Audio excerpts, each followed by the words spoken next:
ライデンさん。目は見えてるみたいだな。ひどい骨折はないと思うけど脳はわからない。親父さん死んじゃうの？大丈夫よ。ちょっとだけ元気になるのに時間はかかるけど。そう。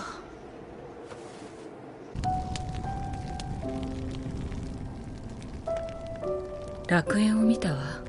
え？見たんだ。貴族が開こうとした楽園を。貴族の楽園？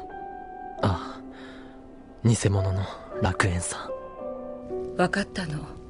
本当の楽園は狼が開くものなんだって。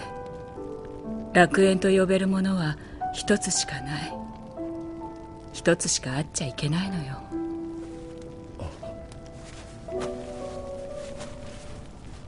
楽園を祝うはずの葉巻か。その楽園に俺たちも行けるのか？いいえ、きっと無理ね。じゃあ俺たちは一体どうやって？私たちは滅びるしかない。どうして？きっと歪んだ世界になってしまう。でもきっと新しく狼が作る世界に新しい人間も作られるわ。俺たちは切り捨てられるってわけか。はっ、上等だよ。なぜ私たちに子供ができなかったのか分かったような気がするの。世界が滅びることをどこかで感じてたのよ。